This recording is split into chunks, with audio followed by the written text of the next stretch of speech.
வணக்கம். இரவு நேர பிரதான செய்திகளின் ஊடாக நர்மதா சிறில். முதலில் தலைப்புச் செய்திகள். மரக்கறிகளின் விலையில் வீழ்ச்சி. பேருந்து கட்டண திருத்தம் தொடர்பில் வெளியான அறிவிப்பு. யாழ்ப்பாணத்திலேயே கடவுச்சீட்டு பெறலாம்.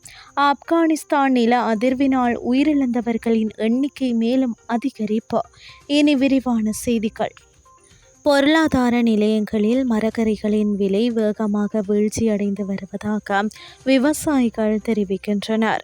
சில மரக்கறி வகைகளின் 1 கிலோவின் மொத்த விலை 50 முதல் 70 ரூபாய் வரை குறைந்துள்ளதாக விவசாயிகள் சுட்டிக்காட்டுகின்றனர்.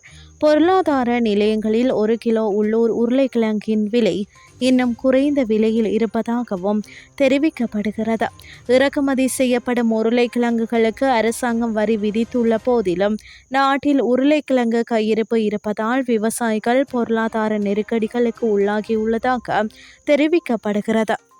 எரிபொருள் விலைகள் திருத்தப்பட்டதை தொடர்ந்து பேருந்து கட்டணங்கள் திருத்தப்படாது என அறிவிக்கப்பட்டுள்ளது.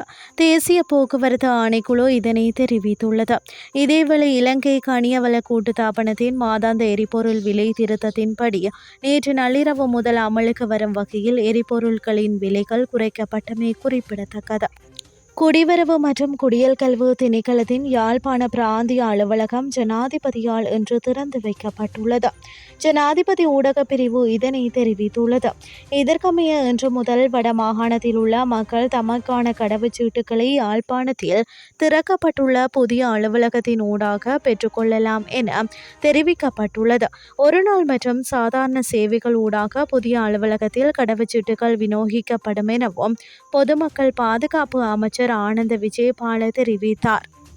இனி வெளிநாட்டு செய்திகள். தென்கிழக்கு ஆப்கானிஸ்தானில் நேற்றிரவு ஏற்பட்ட சக்தி வாய்ந்த நில அதிர்வினால் உயிரிழந்தவர்களின் எண்ணிக்கை மேலும் அதிகரித்துள்ளது. இதன்படி நில அதிர்வினால் இதுவரை 800 பேர் உயிரிழந்துள்ளதாக தெரிவிக்கப்பட்டுள்ளது. அத்துடன் 1500 பேர் காயமடைந்துள்ளதாக ஆப்கானிஸ்தான் அரசு ஊடகங்களை மேற்கோள் காட்டி வெளிநாட்டு ஊடகங்கள் செய்தி வெளியிட்டுள்ளன.